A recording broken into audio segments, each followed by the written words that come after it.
Yes, live from Jay's Place, and we're talking Barbershop Talk. Yes, barbershop talk, where nothing is off limits, everything's on the table. Everything's on the table. Barbershop Talk. Oh, everybody. We're here at Jay's Place. Barbershop. We're talking Barbershop Talk. Barbershop Talk. Barbershop Talk. At Jay's Place. Barbershop Talk. Where nothing's off limits. Barbershop Talk. Barbershop Talk. Barbershop Talk. Barbershop Talk. Barbershop Talk. Barbershop Talk. At Jay's Place. Barbershop Talk. Everything's on the table.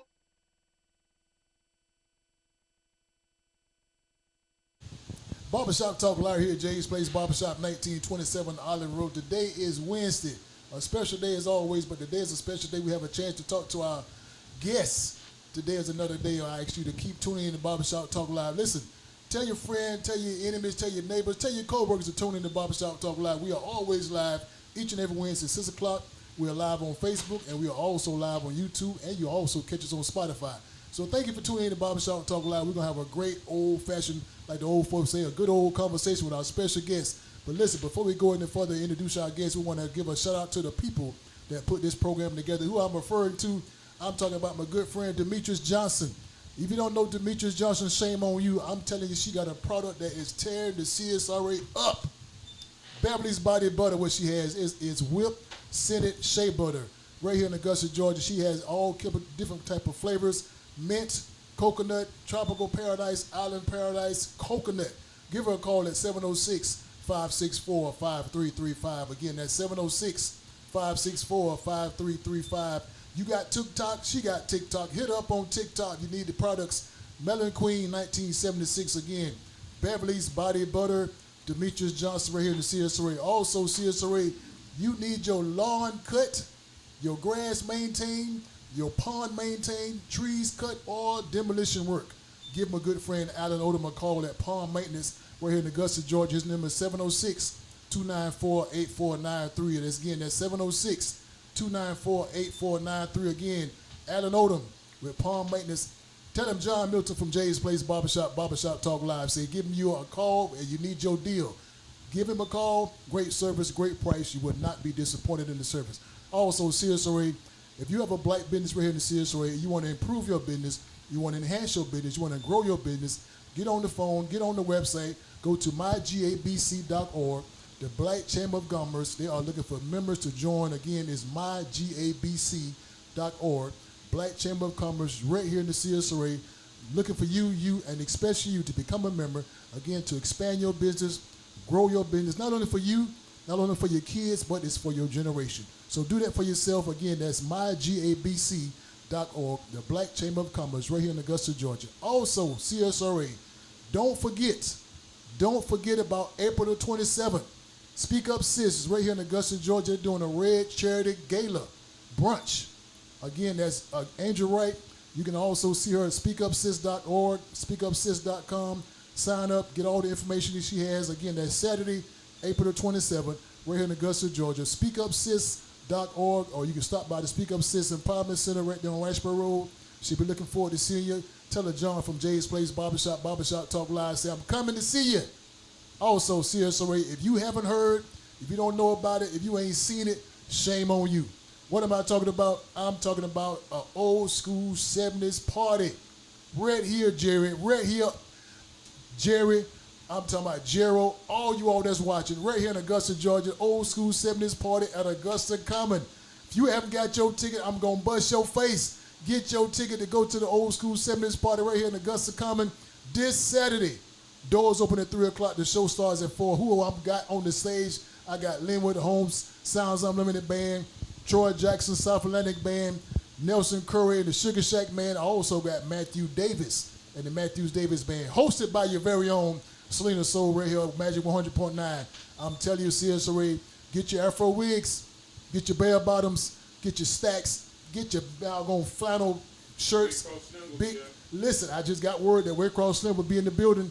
So you want to see Red Cross Slim live and in person, get your tickets, go to Eventbrite, stop by Jay's Place Barbershop, all the different Crab Kings right here in the CSRA, Cafe 209, Get your tickets. They're only $25 in advance, $35 at the door. Listen, we're going to have an old school funky good time. You never know. So Sears, this coming Saturday, 3 o'clock, the doors open. The show starts at 4 o'clock. Old school 70s party.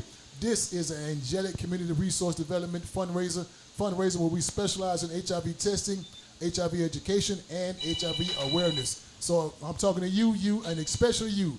Get your tickets. Get your tickets. Did you hear me? Get your tickets. Thank you, sir. Thank you, ma'am. Again, we're looking forward to having you. Looking forward to seeing you. Be mindful of all the different announcements that we gave to you.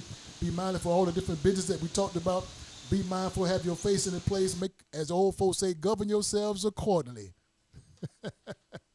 Listen, as we said before, today is Wednesday, and not only just a regular Wednesday, but as a special Wednesday, we got a chance to talk to some different guests that come on Barbershop Talk Live. But today, we got a chance to talk to someone that's running for sheriff right here in Richmond Academy, Augusta, Georgia. None other but my good friend, Bo Johnson. Thank you, John. What's up, Bo? I don't know it, John. What's up with you? Man, you better give me something. Good to see you, baby. Good to see you. I'll turn towards you a little bit so I can see you. All right. You good? I'm good. All right, listen now. As I said earlier, we had a lot of people come sit in what I call the hot seat. That's right. Now, you're at what we call the hot seat, so I want you to just sit back, relax, because I always tell people we have a good old-fashioned good time. Good old conversation right here on Barbershop Talk Live.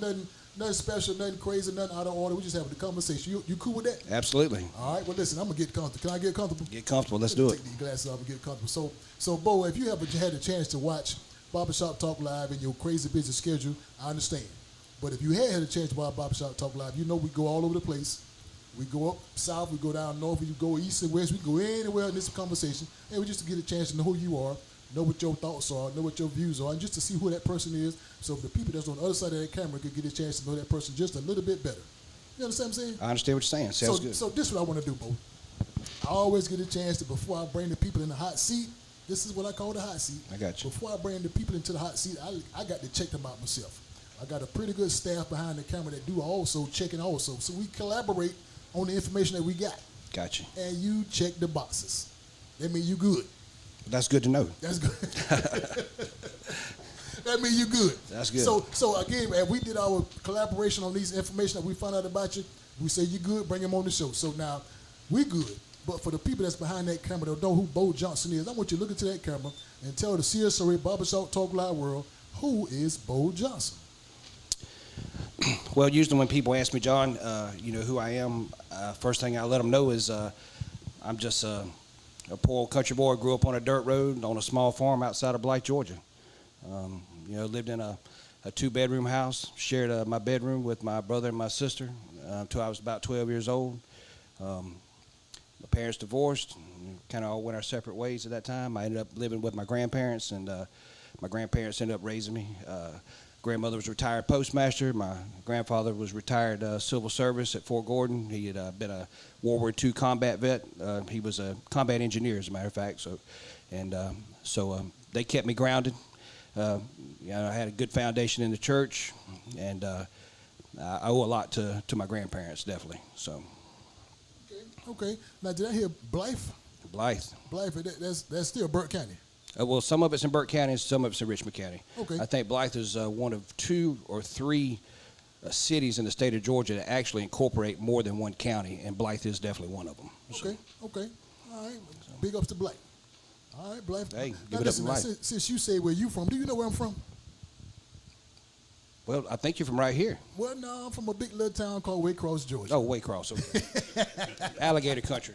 Alligator country. Some people call it the swamp. Yeah. Some people call it the dirty south. Hey. Some people say it's way across there. Right by the Okeechobee. Okefenokee. So I'm from a big little town, Waycross, Georgia. I love my town, love my city. right. So you get a chance to go down south to see Waycross. Tell the folks I say hello. I'll tell them. I've been there a few times. If I'd known, I'd have given my heads up. Because they're always glad to see new folks come down there right. just to see the faces. That's right. So now let me ask you this now. You said Blythe, Georgia. Now what is it about Blythe that I don't know about Blythe? I think Blythe is probably one of the best kept secrets in the state of Georgia. Well, you know myself from Waycross now. You don't forget about Waycross. I understand Waycross, okay. But I got to represent Blythe a little bit right now. So, we don't have too many alligators that I know of. I got you. Okay, tell us about Blythe. So Blythe is a small town that still has that small town feel even today. It's a place where I was happy I had an opportunity to grow up, and it's almost like that Mayberry feel, where you left out in the morning on your bicycle and you come back later that night when the lights came on the street, and they didn't want you in the house. It's time to go. So. Okay. So if I go to Black, I tell them I know you, I'm good. You good. I'm good. You covered. They got you. I say I know Bo. You know Bo. That's enough. Come on in. I'm pretty sure you'll get that good reception right there. Absolutely. So. CSRA Barbershop Talk Live. Real again, I want to give a special shout out to you for watching Barbershop Talk Live. So if you got a special question for our guest, Bo Johnson, or if you got a special question for myself, please, sir, put the question on the screen. We'll answer any and all questions, or you can give us a call at 706-426-1533. Again, that's 706-426-1533. It's a live call-in line. Call with any questions. No questions off limit. We'll make sure we answer any and all questions. So again, give us a call. We're looking forward to hearing from you. Thank you for tuning in. Again, go to our Facebook page and go to our YouTube page. Like and subscribe to this page. Again, Bo. John. You good? I'm good with it. Let's go. Well, listen, now, as I said before, thank you for coming in on the crazy schedule that you got going on the last few weeks, last few months, because I've seen you all over town. I've seen you doing what you're doing. And before we get into what you're really here to talk about, what's really going on, you said something early in your introduction, you said you did a little military time. No military time. No military time. No okay, so I jumped the gun. Yeah, that's okay. Okay. You want me to feed you in a little bit? Okay, give me. So when I graduated high school, which I graduated Hesper High School in '86, I was a iron worker.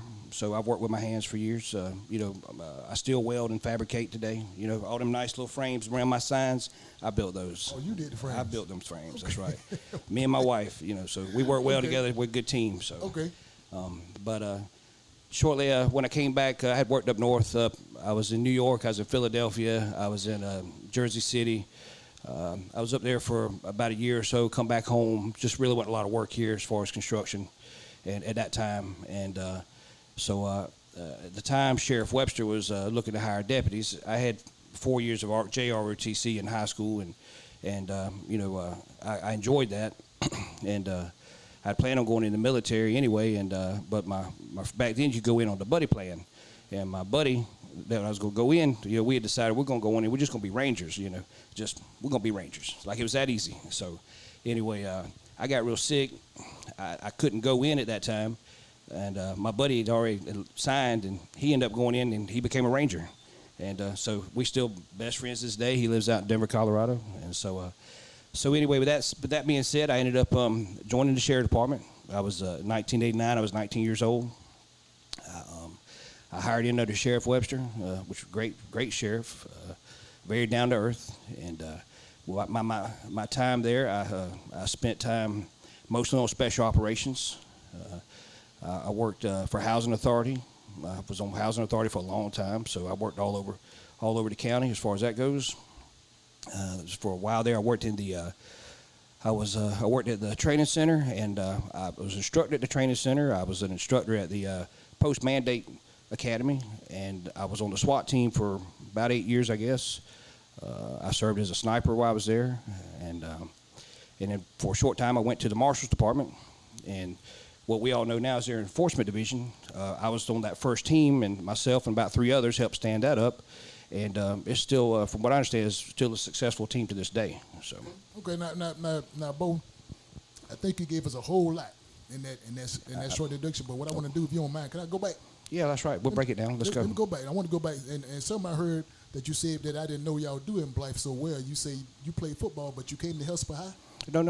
No. I played baseball. I didn't play football. Yeah. So my brother played football. Okay. Yeah, but okay. I didn't play when I was in high school. I played mostly out at Fort Gordon when I played. I played at Fort Gordon. It was baseball. I played baseball when I was at Fort Gordon. Okay. Yeah, so. Was you in the good? I feel like I was okay. My daddy played college ball, Now but keep in mind now, Bo, we can Google this stuff, so be careful with your answers. I don't know if you can Google that one that far back, but I'm sure I made it around the bases a few times. Made it around the bases a few times. So. Okay. So you graduated from Hesper? I did. Okay. With honors? Oh. We can Google that too. I was just happy to graduate. Okay. So. Again, be careful with your answers. I will tell you this. I think I was the youngest graduate in my class, in my whole entire class. So I graduated kind of young, like about 17. And I don't remember them giving me no honors, but I do remember them giving me that diploma, and I was happy with that. So, so that's right. I got you. CSRA Barbershop Talk Live Real again. You got a question for our special guest, Mr. Bo Johnson. Please, man, please, sir, give us a call, 706-426-1533. You got a question for myself, you can call it that same number at 706-426-1533. This is a live call-in line. We're answering any and all questions. Do we have a question from the floor? No question from the floor? Okay, we'll go back and have a conversation. Oh, we got a question from the floor? Yes. Okay, what you got a question? What's your name, sir? Jerry. Okay, Jerry. Jerry Beasley, how you doing, Jerry? Pretty good. All right. I got two questions for Mr. Johnson. Okay. One is we're 200 officers short. Okay. Okay. A lot of overtime. Okay. How would we rectify that problem? And what about the county jail, the detention? About maybe the searching? Okay. So your first question is we're 200 officers short. Yes. And how can we replace those 200 officers? Okay. So I'm assuming you're referring to the question is running for sheriff. Right. Okay. So Bo, did you get that question? So he actually we are 200 officers short in the Richmond County right now. So how can we replace those 200 officers? Hey, John, I think you should explain to the people about his position that he's running for. Okay. Then Okay. you get into that question. Okay. Because throwing that at him. Yeah, I got was gonna say we changed gears kind of quick there, but I'm good. But I'm good. Sorry, With it. Barbershop Talk Live. Well, again, as you know, on Barbershop Talk Live, we do jump around, we do go back and forth. So what we referring to now is Bo is here to run for sheriff of Richmond County. So the question from the floor, that we got about 25 people that's here. So one of the guys stood up and asked the question. And the question was, what will he do with the 200 officers that's short on the Richmond County Sheriff Office staff? So the question to you, Mr. Johnson, the 200 officers short. Right. How would you? So that's my understanding as well. It's around 200 officers short. Okay. That's a hot topic right now. It's being spoke all around the county. I think the situation is going to be with the 200 officers. Realistically, this is how I would handle that. Of course, when you're 200 short, all that extra work rolls downhill on others that are still here. So the workload is nearly unbearable for the guys that are still here working the road. And then, of course, you got people that have to go to the jail because the jail's light. So you got road patrol deputies that are leaving their shift halfway through the shift or either the first part of the shift going and working in the jail to make up for that loss of manpower. So you got our guys out there really stretched kind of thin right now.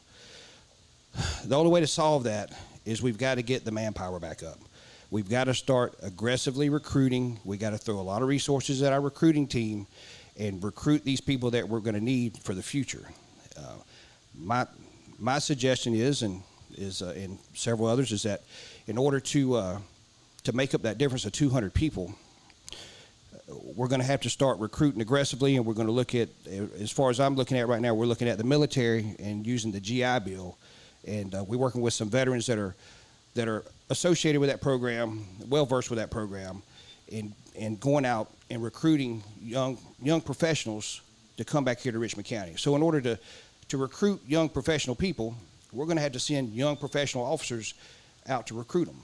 Somebody like myself probably couldn't sway a young person coming out of the military or coming out of college, maybe to come here. But you take someone that's, in their generation, someone that's squared away, someone that's, fit, well-spoken, someone that they can relate to, they could convince them to come here. And the way we're going to convince them to come here is the fact, especially if you're a veteran. If you come here as a veteran, you've got every opportunity in the world right here in Augusta, Georgia. This is prime location to be. You got the VA hospital, you got Eisenhower, you got commissary, PX, you got all the available resources here for veterans. You got Clark Hill Rec area. I mean, it's a veteran paradise. That's why we get so many military personnel retiring here. It's just an ideal situation. And the one thing we get in return by going out recruiting these young people who are getting ready to process out that don't have any prospects, is to sell them on that idea of coming here to Augusta, not just for the simple reason that they have the resources for the VA, but Augusta's is an awesome place to live. Geographically, we're ideal. We're a little over 2 hours from Atlanta. If you can't find it in Atlanta, it probably don't exist. And I know because I spent a lot of time up in Atlanta over the past 20 years. You're an hour and a half from Columbia. You're 2 hours from Savannah from the beach. 3 hours from the beautiful North Georgia mountains. I mean, that's everything you'd ever want. I couldn't imagine you want too much more than that. So let me ask this question now, Bo. When you're talking about bringing in the guys to make up the 200 guys that's slack, the first thing you do, got to get the pay up. Well, sure. Now, where would this money come from? So, right now they got a budget of, 200 just sitting there, right? I mean, what's going on with that money? Where's that money being spent? I'm not privy to that, so I don't know how it's being spent. But I would say, just theoretically, me looking at it, if we're 200 short, that means we got 200 salaries sitting there somewhere, And it seems like that's money and resources we could take and put toward those people we're trying to recruit to come here. Because when I get them to come here, I want them to come here forever. I want this to be their forever home. I don't want them to just come here, get some good training, and pick up and go somewhere else and benefit some other city or some other county or some other taxpayers. I want them to come here with the intentions that you start here with Richmond County, we put you through the academy, we let your GI Bill pay for it, you'll probably get a stipend at the same time from the military, and then once you're out, we're going to provide you with a job. We'll provide you with all your equipment, we'll get you up and running, and then hopefully you can move up through the ranks and hopefully retire from here one day. Because that's the thing about it. Back in the day when young people would come on to the sheriff department, they stayed forever. You couldn't hardly even get promoted back in the day because nobody wanted to leave, And now it's a lot different than that. The turnover is so much higher. So Okay. So here's question B from that question A that he put. So if you got 200 short, right? What made the 200 short leave? What was the reason why they left? Because was it the pay? Was it the conditions? Was it the rain? Was it the sunshine? What made the people want to leave when you got 200 leaving? So I think it's a combination of factors. I think, I know people speak about the COVID situation. We lost some officers then, like most agencies have, and other businesses. It's not law enforcement. But, since there's a lot of times passed since then, and a lot of agencies have recovered. A lot of businesses have recovered. And so, I don't really see where we can use that as an excuse anymore. I think what it's come down to is, I think it's a failure in leadership. A little, I would say somewhat, and maybe not entirely, on leadership, but at the same time, you got to think about, Richmond County, and anybody to tell you this has been a law enforcement that's working right here. A lot of people consider Richmond County like the training grounds. You come here, and I know this because I worked all over the United States with other agencies. I worked around the world with other agencies, with foreign agencies. So you come to Richmond County, you can work about 2 years in Richmond County on the road, and there's nowhere in this, I don't think there's nowhere in this world you couldn't work and perform well, because Richmond County is just a conglomerate of everything thrown at you.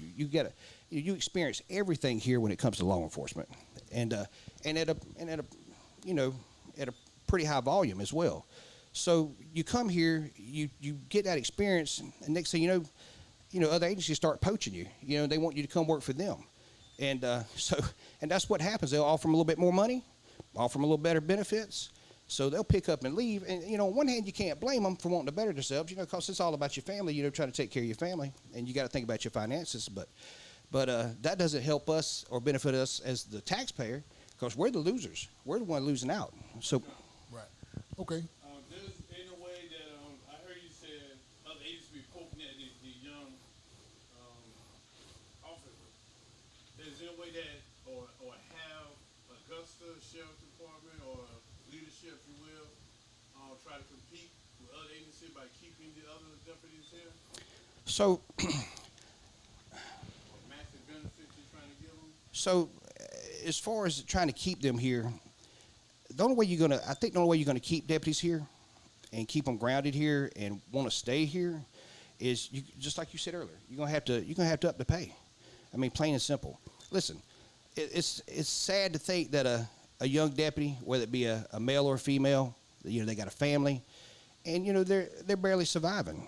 You think, and this is a man or a woman that gets up every day, puts on their body armor, puts on their weapon, puts on their badge, and says goodbye to their family with the expectation of knowing that they may not make it back home that evening.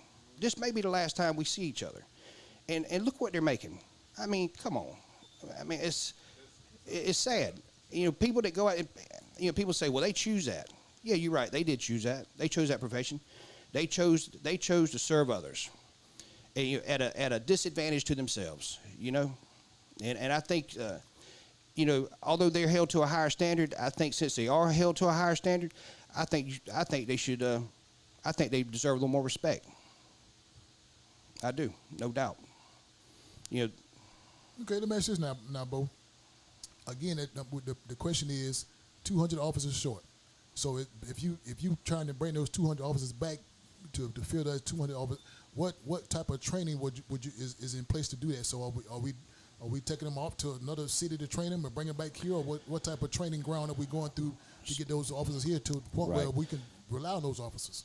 Right, John. So the reason I was speaking earlier about going through the VA and trying to recruit a lot of young people from the military, get ready to process out. One thing about when you draw from the military or from colleges that have ROTC classes and courses, I think you're getting a person that's already used to the regimen. They're used to the rank structure. They're used to following orders. Hopefully, when they come here, they're already physically fit, and they're trainable, and they've shown to be trainable. So I think by bringing them here, right now, I think presently, I think Richmond County is sending them to Augusta Tech, if I'm not mistaken. So they used to use the academy up in Columbia County. They may still be using the academy in Columbia County. I know they were not long ago. My son actually went through that academy. But when they come here, and it's like I was saying, we keep talking about 200, but I would take 100 that are solid, that I don't have to babysit, and then take that pay from that other 100 and try to boost them up some financially. Not just them, but the ones that are here as well that are presently here. I'll take 100 good, solid people any day than 200 mediocre. Okay.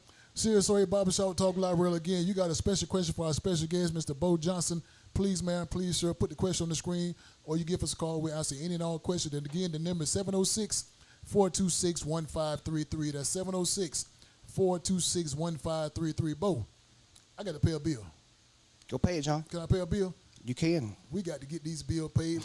Wait a minute. I think we got another question from the floor. We got the contraband. The contraband. Okay. Before we pay that bill, we got a contraband question. Sure. So what was the question, Jerry, about the contraband? How would he deal with the contraband in the county jail? Okay. So how would we deal with the contraband that's going in the jailhouse? Yeah. So, yeah, that's a good answer, and it's true. So the deal with the contraband in the jail and the stabbings that are taking place is totally, it can be avoided completely. Once you've established a secured point in that jail where people come through and they're being screened, everyone should be screened 100%, to include the staff. That's the problem. I think for a while they weren't doing that. I think maybe now they're doing that, but you got to be consistent. You can't just hit and miss. You got to do it every single time. You got to keep those people honest.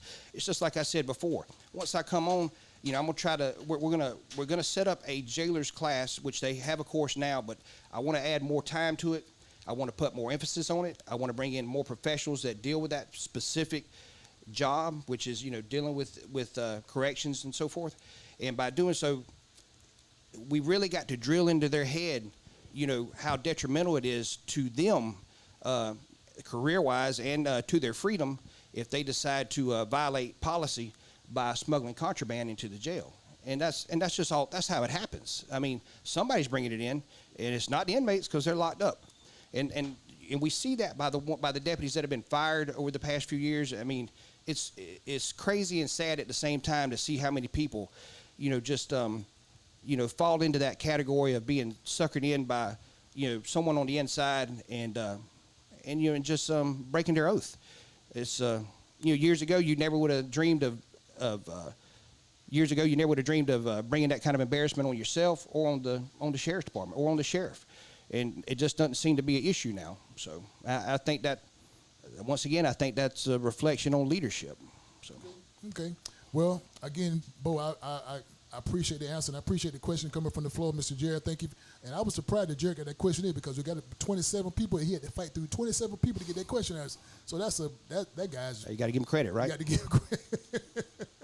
Thank you, Jared, for your question. Thank you, Jared, for your answers. Yeah, so thank listen, you. now I got to make sure I pay this bill, Bo. I got you. I got to pay this bill because these bills don't get paid. Somebody's going to be out of. Right. So listen, CSOA Barbershop Talk Live. I want you to do. I want you to put your attention onto the screen. We got a good friend of mine, Mr. Chris Mullen. He has a company right here in the CSOA called Freddie Mae Foundation. Freddie Mae Foundation is a company he's put together for the homeless guys, educate the guys, feed the guys, educate them. So I want you to look at the screen, pay attention. He needs your help to support what he's doing in CSRA, feeding these guys up under the bridge, feeding his homeless guys, and he's also in the process of trying to build a home for the homeless guys. So again, watch the video. We'll be back in a few minutes. My good friend, Chris Mullen, the Freddie Mae Foundation. We'll be back in just a few minutes.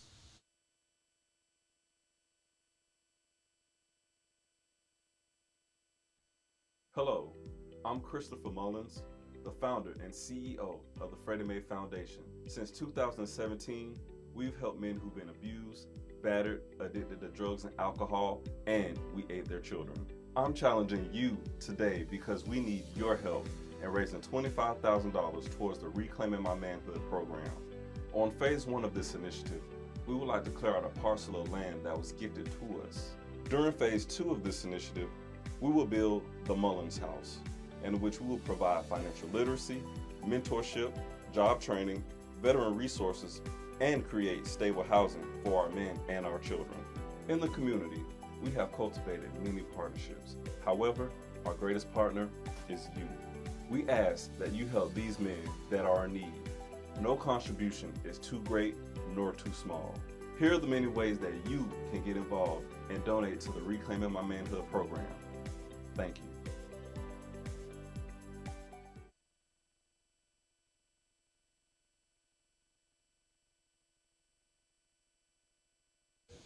Barbershop Talk Live. We are live back on at Barbershop Talk Live. Again, that's my good friend, Mr. Chris Mullen, the Freddie Mae Foundation. Again, keep watching what he's doing. Keep supporting what he's doing great things right here in the CSRA. Again, Chris Mullen, the Freddie Mae Foundation. He needs your support. He needs your help to do what he's doing and continue to do what he's doing. Again, Freddie Mae Foundation, Chris Mullen. Bo. John. You good? I'm good with it. Let's go. Listen, I appreciate you for your crazy business schedule that you have to come sit in and have a great conversation with us. So what I want to do now, Bo, I want to switch gears and normally I have people come on, I have the guests come on, and I have some of these questions already pre-rehearsed when I'm going to ask the questions, but I'm going to give you the chance to look at my questions. I'm going to give you the chance to look at the question what I got. So I'm going to let you see question 1.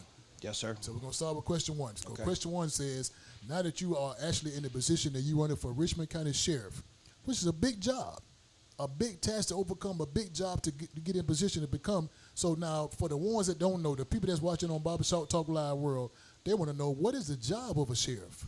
What does a sheriff do? The job of a sheriff is to keep everyone in this county safe at all times.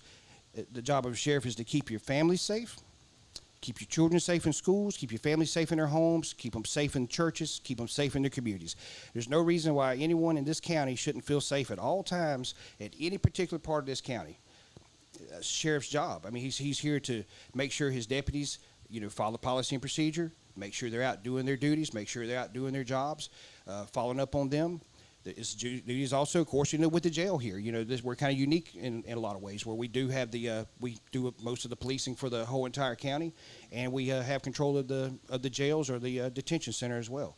It's his job to keep everyone safe, and that means his officers, that means his jailers, and the detainees in the jail. I tell people all the time, just because you're in jail doesn't make you a bad person. It just means you made a mistake. Made a bad mistake or a bad choice. And these same people are going to get out one day, and hopefully, and they're going to go on and live productive lives and with their families and be successful. We hope. But I try to explain to people all the time, you can't forget about the jailers. You can't forget about our officers. We always think about everybody else's safety, and you can't forget about our detainees. Everybody that's in that jail, there's somebody somewhere that cares and loves, cares about them and loves them. And all they want is for them to come home safe, and do their time and come home safe. That also goes for the staff as well. They've got family at home that care and love them, and they want them to come home safe. It's as dangerous for the staff as it is for some of the inmates there. The sheriff's job is to make sure that everything flows smoothly in the way it's supposed to. It's his job to make sure that he fights for the funding and to supply the sheriff's department with the equipment they need.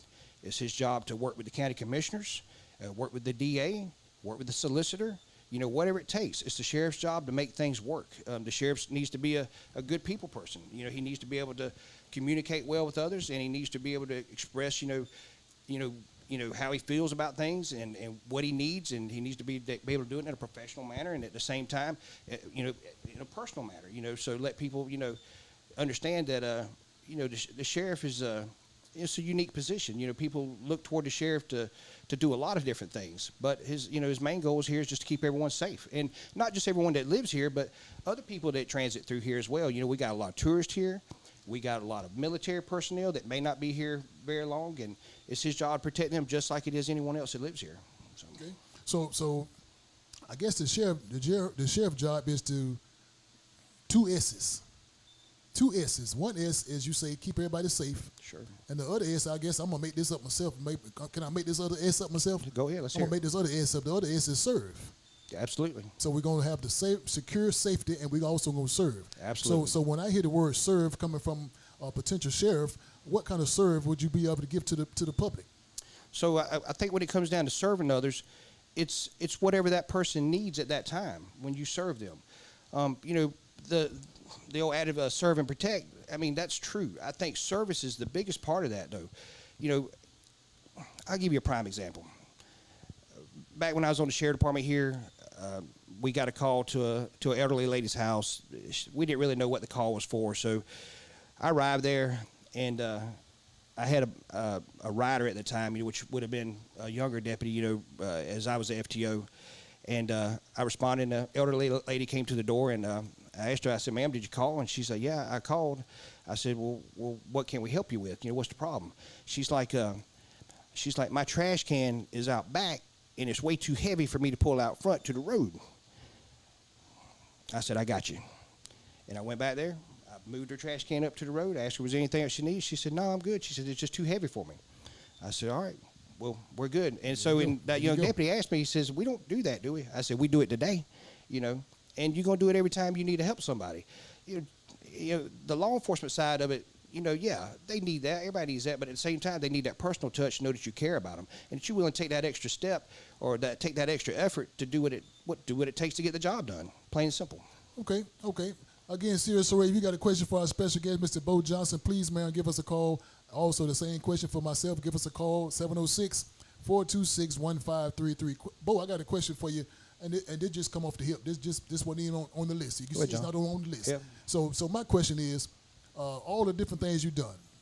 You've been all over the world. You've been all over the country serving in different capacities, and you've done a lot for this country. You've done a lot for your family, for everything that you've been through. So my question is, with all that you've been through, all that you've seen, all that you've been going through, service of all different capacities of it, now you want to do this. Right. You want to be the sheriff. So I'm just thinking, you did enough. You did it all. You done been it all. So why put yourself and possibly your family through this again? Because again, from what I hear now, and remember we talked off camera, but from what I can hear, you done a lot. So maybe your wife is just tired. Maybe she just want to relax. Maybe she just want to rest. And maybe, I don't know, she might have said, man, can we just get a break? Right. So when did you make the decision to oh, wait a minute, I don't know if that's a call coming from the floor or not, but I just want to ask you, is it too much now? Maybe you sure you ready to put on this stress upon your back and your family back? I don't want to know. The Barbershop Talk Live want to know. This is not my question. It's the Barbershop Talk Live question want to know. Is it enough? Listen, we're live now, but we're live. Okay. I got you. I'm good. I think when you had a calling to do something in life, in this case to serve others, I don't think you ever stop serving others ever. I think you know, when I started out, I don't know if I started out thinking that way or thinking that I was wanting to serve others, but it didn't take long for me to realize that that's what I enjoy doing. I like helping folks out. I don't want to see anyone go to jail. I want to do everything I can to keep you from being locked up. You know, first of all, we'd lock you up, you're going to cost the taxpayers too much money. You know, I'm more about, you know, education and teaching young people a better path in life and not, you know, thinking about getting involved with something they have no business being involved with and ruining their life, you know. I believe in second chances. I believe in people that have paid their time and their dues, you know, that. So I look at that, like, hey, you know, it's a fresh start. You know, let's get going in the right direction. And so, you know, I've enjoyed serving others. I've served as a deputy sheriff here. I've served I was a deputy marshal here for a short time. I served as a federal agent with U.S. Federal Air Marshal Service. Even there, while I was there, I was, you know, I served every time they had a mission that came up where it was a volunteer basis, I volunteered. I went to Katrina after the disaster. You know, we were some of the first ones with boots on the ground, you know, evacuating people from out of New Orleans. My guys were, when they evacuated everyone out of Afghanistan on military transport, they were taking them over to Cyprus. Our guys were waiting there on commercial aircraft, getting ready to bring those people back home. I think it's an honor to be able to serve others and to do it well as you do it, because this job is a customer service job. I don't care what no one says. I've heard people say, I don't work for them or whatever, but you do. You do work for the taxpayer, and you need to make sure they get their money's worth, and you need to make sure you let them know you appreciate them, because you want to feel appreciated as an officer. One thing I've said about here over the years that the culture here has changed dramatically from when I was here. Used to a young deputy, here had a sense of pride. He felt that respect from the citizens, when he was, out working. I think that's lost here. I think it's been lost for some time here, and it's something we've got to get back. This culture has got to change, and it's going to take all of us working together to make it happen.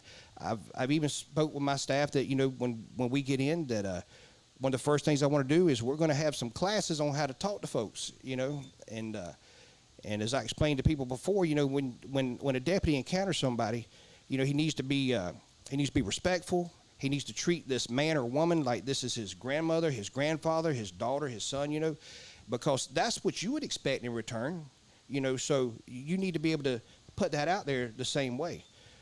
I think that's really important. I think just, stopping and rolling the window down, you good? Can I get anything? Do you need anything? And I think that's important. Let people know that you care enough to at least acknowledge them and let them know that, hey, I'm here for you. Now, Bo, your question what you just made brought me to this next question, and this question is time limits. Oh, I think we got a call coming in. Hold on, Bo, we got a call coming in. Somebody said we got a call coming from the floor. Caller, you there? Are you there, caller?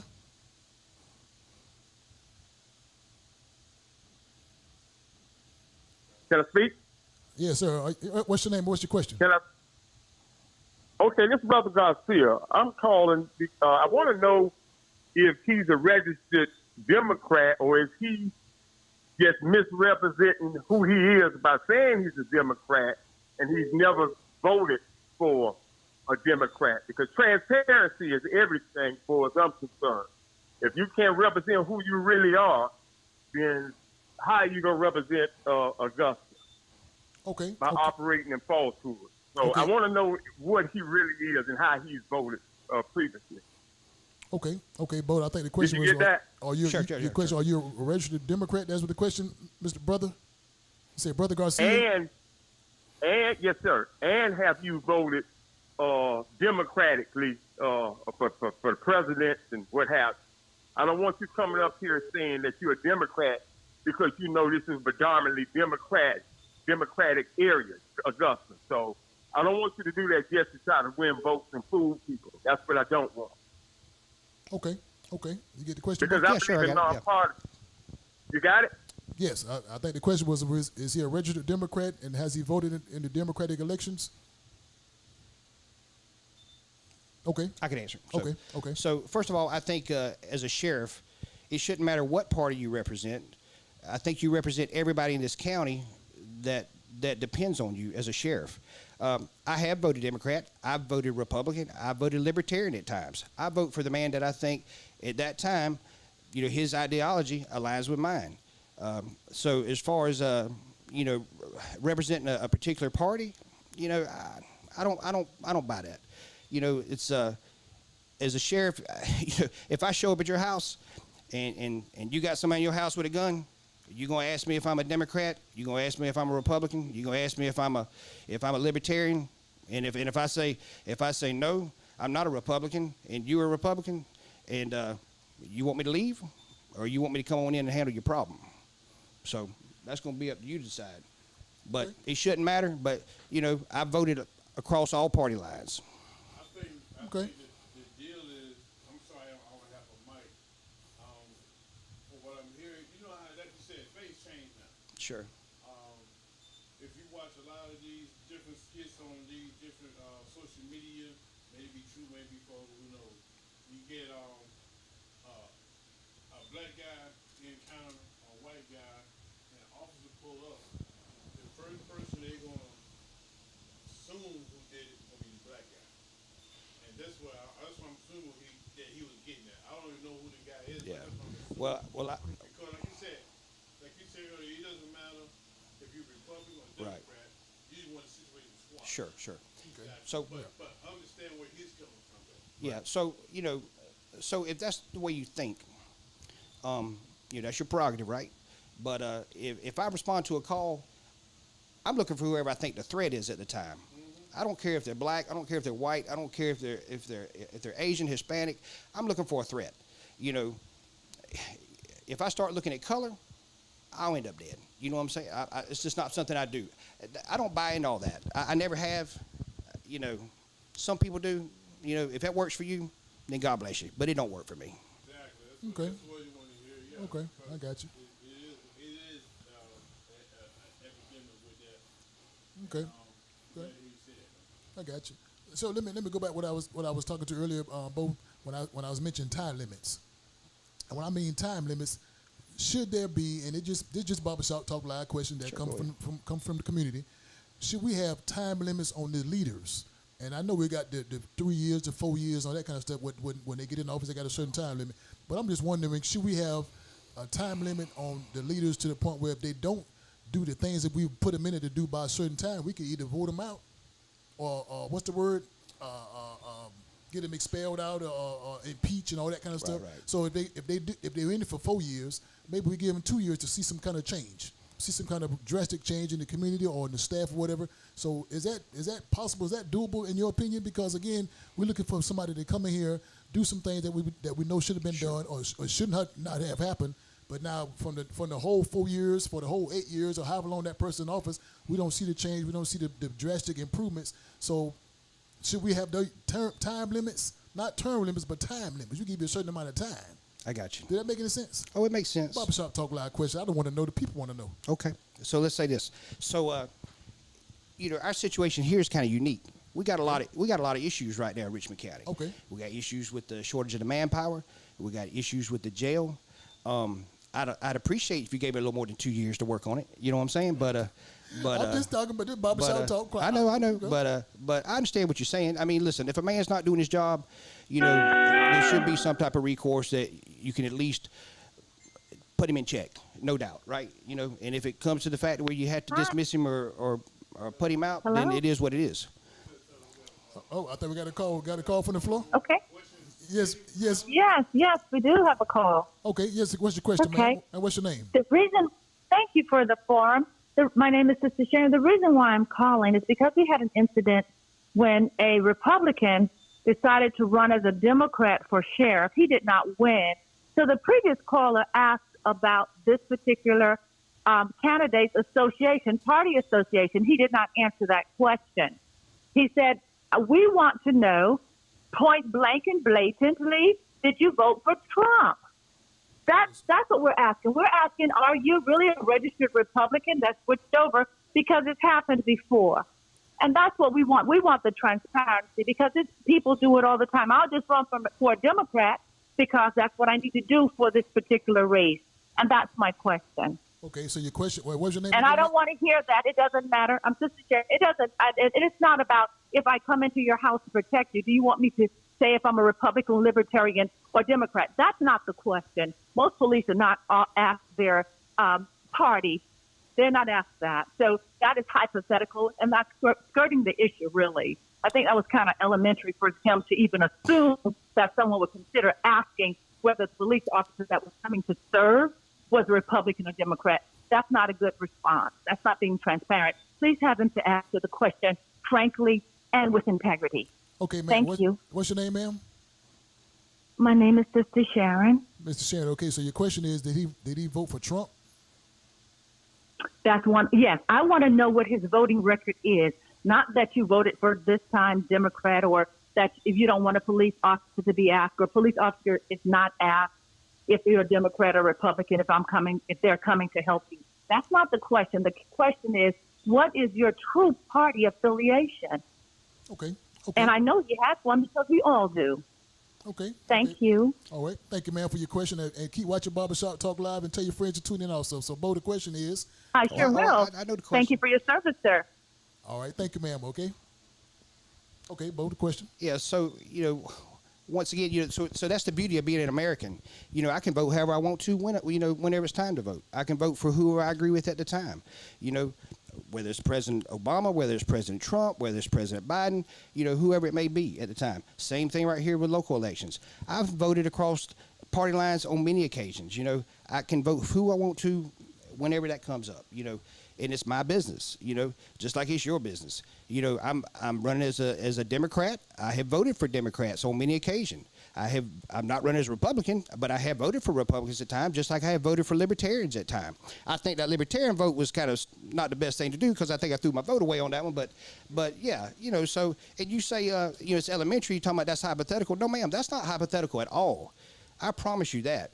You don't think things happen like that? You call me to your house, you got a problem going on, you really think you're going to ask, what your affiliation is, what your, if you're a Democrat, if you're a Republican, if you're a Libertarian, yeah.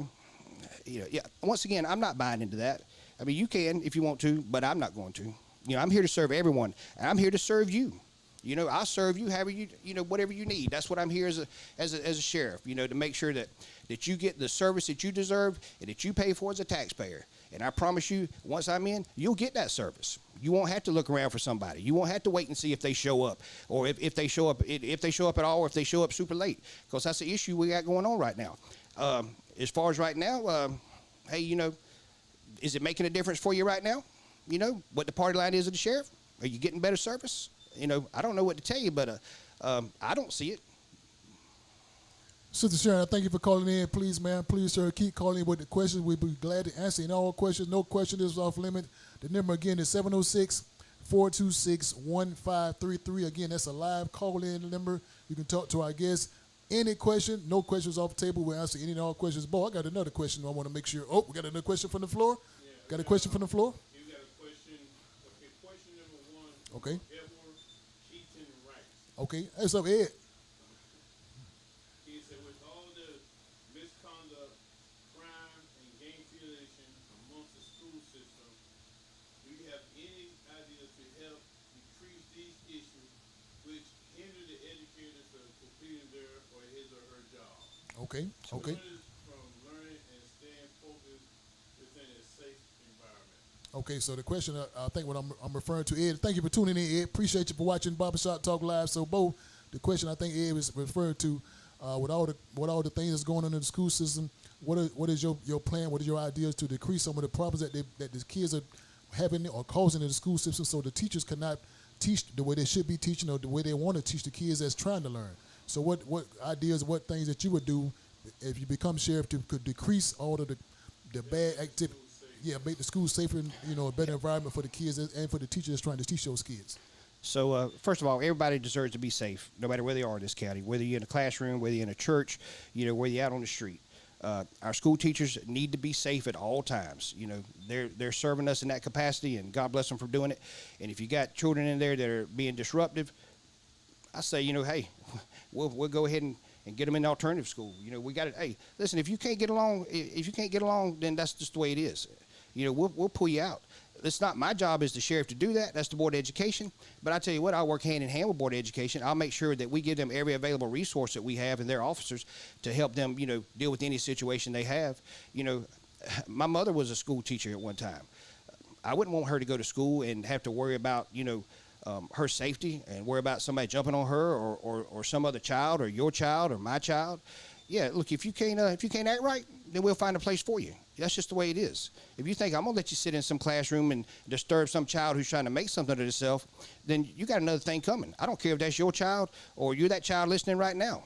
Yeah, that's just the way I feel about it. We play these games, but it's not a game I'm going to play with you. Okay. We got another question from the floor? We got about 10. Okay. This guy named DJ J. Ski. Okay, DJ.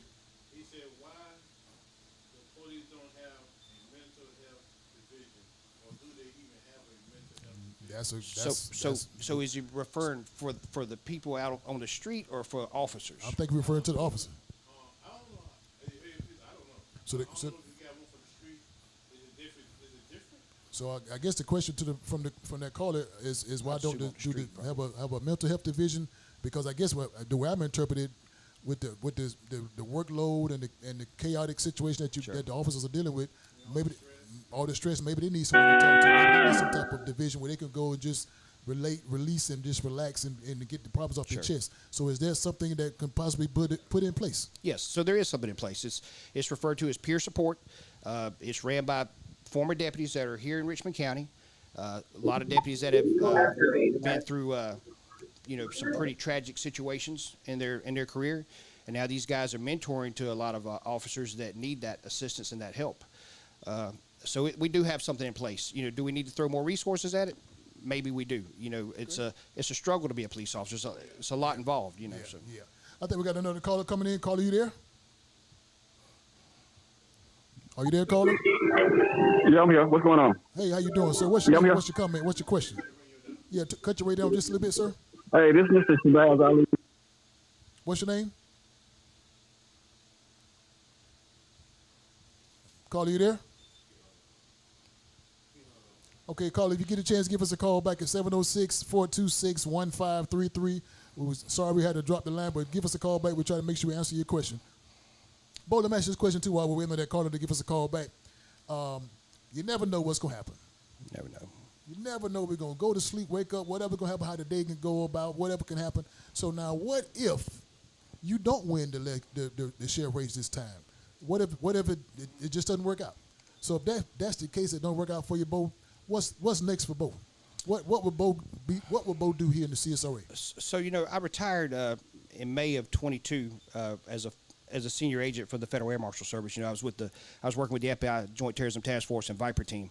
When I finally finished up my career, I came home and I've been retired. I've enjoyed myself. My wife's retired. We're involved with a lot of different organizations, a lot of different groups. I'm a board member of the Sexual Assault Response Center here in Augusta. We volunteer our time. We try to work with Augusta United for one. That's a great program. Mr. and Ms. Harris, they pretty much fund that and through themselves and through others, and it's a sacrifice for their family and for the other families that contribute. And that's a great mentoring program through sports to help our youth to stay on track and show them the right way and the right path through life to adulthood.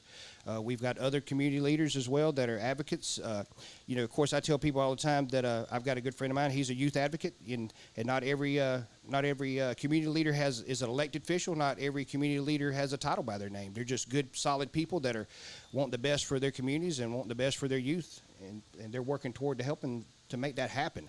When I was with Richmond County Sheriff Department, I actually was one of the lead instructors for the Police Explorer Scout program. That was an extremely successful program. A lot of those kids that graduated that program went on to be, they joined the military. They had successful careers in the military. Many of them ended up joining law enforcement, had successful careers in law enforcement, still do to this day. So it's just something I think is truly important. Okay. All right. We got another question from the floor? I do, but we got. I don't know how long it takes to answer this question. Okay. From Quilla Jenkins. Ms. Quilla Jenkins, how you doing, Quilla? It said, what will you do to ensure that blacks aren't harassed by deputies? What would you do, Bo, to make sure that the blacks will not be harassed by the deputies? And I'm assuming the white deputies. Because right now, as you know, there's the black-owned, white-owned, all these different crimes that's being committed, and it seems like there's a race riot sometime when you got the black persons getting harassed by some of the white officers. So what would you do when you get in that position to make sure that the black persons won't get harassed so much? That's a heavy, crazy question, though. Yeah, but that's okay. I'll take a shot at it. I have a big problem with profiling. I always have. If you don't think that other people can be profiled, then you're mistaken. I've been profiled myself. It just is what it is. I drove a 96 Crown Vic back and forth from Atlanta for years because I don't like to spend a lot of money on my expensive ride to tear it up, put miles on it. So I had me a 96 Crown Vic. It had tinted windows on it. And I used to get pulled over all the time. A lot of times, and I wasn't in uniform because we were all undercover. You know, we were all covert. I might be wearing a T-shirt. I might have work boots on. I might have jeans on. And next thing you know, they want to go through my car. You know, they want to search me. Well, you ain't searching me, not unless you're right. You better come right if you're going to get me. I'll tell you right now. And I put the stop to that. And this is the thing. I had the luxury of doing that because I was a law enforcement officer. I explained to my children before, you know, that you don't let anybody violate your rights. Plain and simple. We work too hard to get them. I don't want nobody violating mine, and I don't want nobody violating yours. Because if they start violating yours, then they're going to start violating mine and my family.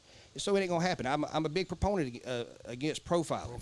I don't believe in harassing nobody. Just because you see somebody out there, don't give you no reason to go over there and start messing with them. You know, just plain and simple. And I'll make that clear. And that's what I said earlier before when I was talking about learning how to talk to folks, learning how to treat folks when you encounter them on the street or wherever you speak to them at. You can listen. It don't cost no money to treat nobody with respect. If you put respect out, you should get respect back. Right. That's true. Respect gets respect. Okay, we got a question from the floor. Yes, caller, you there, caller? Yes, I'm here this time. Okay, what's your name and what's your question, sir? My name is Mr. Shabazz Ali. I'm calling from Charlotte, North Carolina. Okay. And I really don't have a question. It's just a virtual statement. Okay. People in Augusta need to stop throwing up this is either the Democrat or Republican. Y'all are never going to move forward if y'all keep looking at what party these persons serve or what they are doing. If the color of their skin, if that's the color of their skin, let them be the color of the skin. You don't put a person in office because of the color of their skin or if they're a Republican or a Democrat. We need to stop that. We need to stop that as people, as American people. Stop looking at what party they're in and stop looking at what color they're in. If that man can do a good job in Richmond County, vote for him. If he can't, don't vote for him. We need to stop that. It's getting out of hand. All these, if he's a Republican, I'm not voting for it. If he's a Democrat, I'll vote for him. Stop that, people. Please do. You're not helping Augusta by doing that. You're hurting Augusta. And that's the only thing I want to say, John. Okay. Thank you, sir. Appreciate you, Mr. Savaz, for calling in all the way from Charlotte. Again, keep tuning in to Barbershop Talk Live. Again, share this podcast with your friend, with your neighbors, and even your enemies. Tell them to watch Barbershop Talk Live. Subscribe to the channel. Thank you for your comment and thank you for your question. Bo, I got one question. I know we got to get out of here, Bo, but I got to ask this question. Now, thank you again, caller, for calling in. When you get a chance, you can just keep watching Barbershop Talk Live. Thank you again, Mr. Shabazz. Okay, we're good. So, Bo, let me ask this now. What is something about Bo Johnson that we don't know? In other words, simple question. What are you selling? What are you selling, Bo? Something that a lot of people don't know? Something that we don't know. You know, I go by Bo. I've been going by Bo my whole life, right? Okay. You know my real name, though, right? What's your real name? Clarence Lucius Johnson. Clarence Lucius Johnson the fourth. I'm gonna give you something else. I'm gonna give you something else. CSRA Barbershop Talk Live. He says his name is Clarence. Clarence Lucius. Clarence Bo Lucius. Johnson. Okay. Clarence Lucius Bo Johnson. Okay. And something a lot of people don't know about me. I'm gonna give you 4 little things. You know, back to the caller that was asking about my party affiliation. My grandfather was a Democrat, and he was chairman of the Board of County Commissioners here in Richmond County for years. He died in office. Trust me, when I came out of high school, he made sure I signed up the way he wanted me to sign up, because he wanted my vote. So anyway, if that helps you out any, then there you go. I don't tell anybody this. A lot of you won't find this on none of my social media, nothing like that, but because I don't pander to people, plain and simple. But I was a member of the NAACP back in 2013. I got my membership card. I still get my emails. In 2020, I've become a part of Noble. If you're not familiar, National Organization of Black Law Enforcement Executives. In order to get into Noble, you have to be sponsored by another member in good standing. Somebody asked me not long ago, why was I in those organizations? And I explained to them, if you want to solve the problems, you need to be familiar with what the problems are.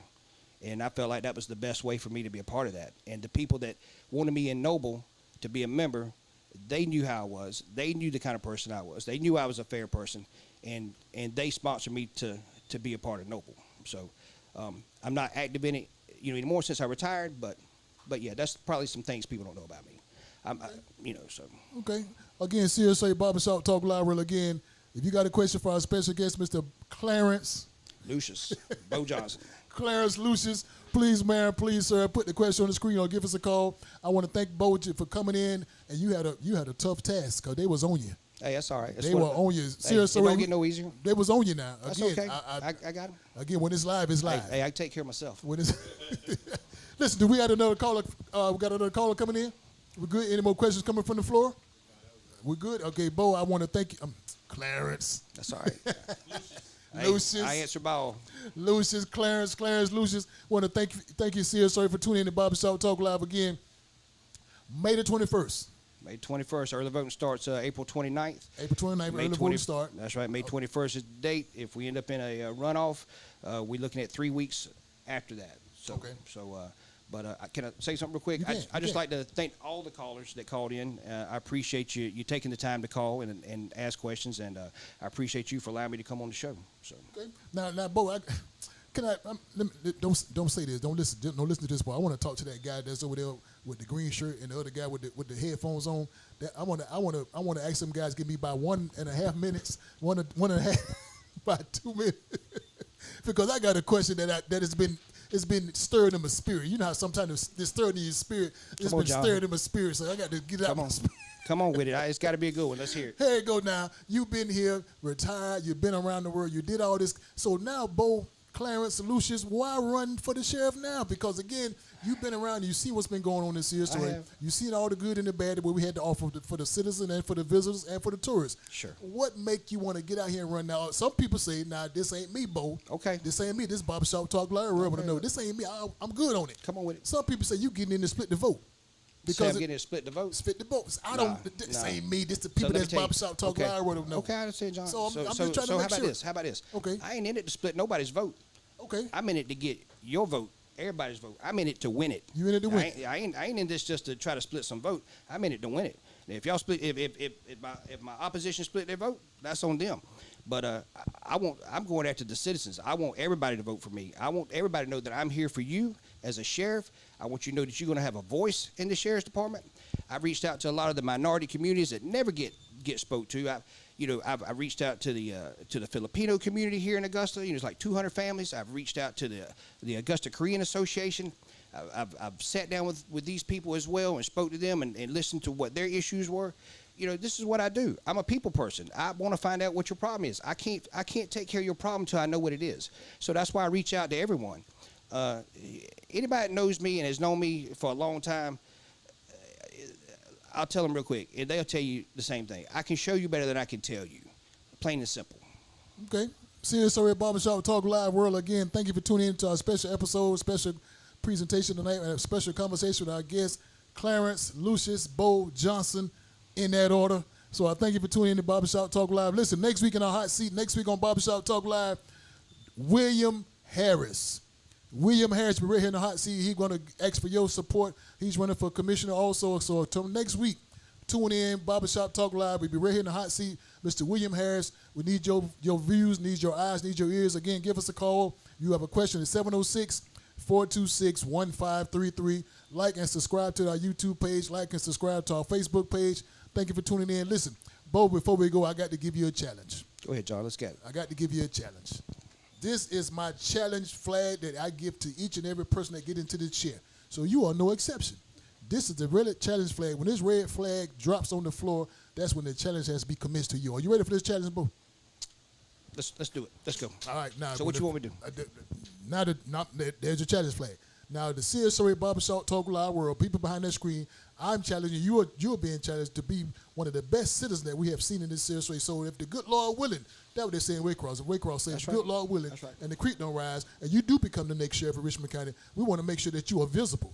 Absolutely. We want to make sure that you are approachable. Absolutely. We want to make sure that you are talkable. We want to make sure that we can see your face each and every place in the CSRA, not every 4 years when it's time to run for election. Exactly. Not coming to the churches when it's time to get a vote. Not coming to the Barbershop Talk Live episodes when it's time to get a vote. We want to make sure that when you are elected sheriff, we are be able to see Clarence. That's right. We can see Lucius. That's And right. we also see both. That's right. So that's your challenge. Can you be the person that we're looking for, but to fill the seat, to bring the 200 people back up to the part where we need those officers to be? Absolutely. That's your challenge. Absolutely. Now, can you live up to that challenge? Absolutely.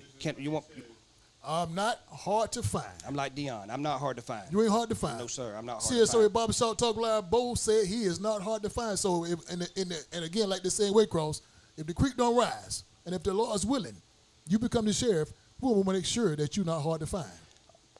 I'm going to answer that for you. Is that Go okay? ahead. That's okay. That's your challenge. So, as I explained when I go to some of my HOA meetings, first thing I'll let them know real quick, I'll never make you a promise that I can't keep. But one promise I will make you, I will be the most visible sheriff we've ever had in Richmond County. I can promise you that. And once again, I can show you better than I can tell you. And I'm going to give you a prime example. I was up on Sand Hill. I spoke to the association up there. Miss Veronica Bogan, she kind of heads that up. And like they had spoke about how they cleaned up their cemetery and the history behind their cemetery and everything. And my wife and I just happened to be up around Daniel Village, and I told her, I said, hey, have you seen Sand Hill much? And she's like, no, not really. So we rode through Sand Hill. We went over to see the weed school. We went over to see the cemetery. We parked on the shoulder road, and all of a sudden here come a little SUV and hit the brakes. And it was Miss Veronica. She rolled down the window. She's like, Mr. Johnson. She's like, what are you doing? I said, what do you mean, what am I doing? And she said, well, what are you doing over here? I said, I told you the other day I'd be out in the community. I told you I got to see what I'm working with. I come to see the cemetery and all. She's like, I said, didn't I tell you I'd come over here? She said, yeah. She said, well, we get promises like that from politicians all the time. And I said, well, but they don't. She said, but they don't ever follow through. I said, well, there you go. I'm no politician. I'm a law enforcement officer, the one that keeps his word. Okay. Serve and secure.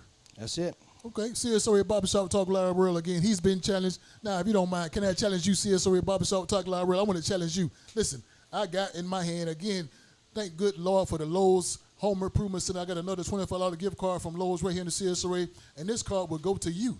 This card will go to you, CSOA, for Barbershop Talk Live, tuning into this conversation. And also, just to throw in and make it a little special, I'm going to give you a ticket to this weekend's 70s party. Old School 70s Party. I got a free ticket to the Old School 70s Party. It'll be to you. But the only way you get this ticket, only way you get this card from Lowe's is to answer a simple question. CSO Barbershop Talk Live, I got a special question for you. I'm going to give you one question. One question. It came out real fast, came out real quick. So if you paid attention to the conversation, I got one question to ask you. If you know the question to this question, put the question on the screen or give us a call at 706-426-1533. The simple question is, what is his side hobby? My side hobby? What do he like to do? So seriously, you heard him say it early in our conversation. If you can tell me what he like to do in his hobby, you answer the question correctly, you get a ticket to this weekend 70s party and also get the $25 gift card from Lowe's Home Improvement Center. Just that simple. You answer one question. The question is, what has he said to be his side hobby? You know the question, put the question on the screen, or you know the question, give us a call at 706-426-1533. Again, thank you for tuning in to Barbershop Talk Live each and every Wednesday on Barbershop Talk Live Facebook page, also on Barbershop Talk Live YouTube page, and also we on Spotify. Again, next week's guest, Mr. William Harris, right here in this hot seat. You want to be a guest on Barbershop Talk Live, inbox me. You want to be a guest on Barbershop Talk Live, please inbox me. You want to be a sponsor for Barbershop Talk Live, again, just inbox me. We will make sure we promote your business, promote your product, and also promote your service. Again, thank you for tuning in. Bo, you got any parting words? I'd just like to thank you and your staff. I truly appreciate it. It's been a great experience, and I appreciate the opportunity to come on here and speak. Okay. Wait a minute. We got to. Well, hold on. I think we got an answer from the floor. So the question again is, what is his side hobby? So he said, what did he say, DJ? Welder. So we got to see if that's a bingo. That's a bingo? That's a bingo. Fabricate and weld, yeah. I enjoy doing it on the side. DJ, thank you for tuning in to Barbershop Talk Live again. Come by Barbershop Talk Live. Headquarters 1927 Olive Road, Jay's Place Barbershop. Pick up your prize. Be looking forward to seeing you on our next episode of Barbershop Talk Live. Again in the hot seat, William Harris. We got your prize. We got your gift for you. Your question, your answer was correct. So listen, Bo, you ready to get out of here? Let's go. All right, don't forget your challenge.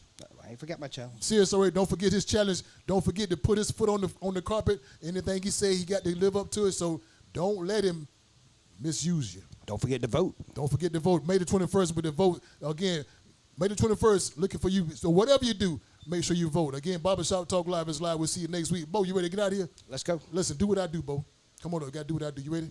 Come on. So look into this camera. Look into that camera. You see the camera?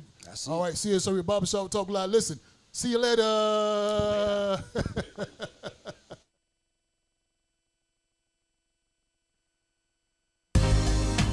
And now, we're live.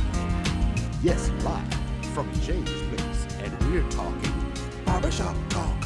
Yes, Barbershop Talk, where nothing is off limits, everything's on the table. Everything's on the table. Barbershop Talk. Come on, everybody. We're here at James Place. Barbershop. We're talking Barbershop Talk. Barbershop Talk. Barbershop Talk. At James Place. Barbershop Talk. Where nothing's off limits. Barbershop Talk. Barbershop Talk. Barbershop Talk. Barbershop Talk. Barbershop Talk. Barbershop Talk. At James Place. Barbershop Talk. Everything's on the table.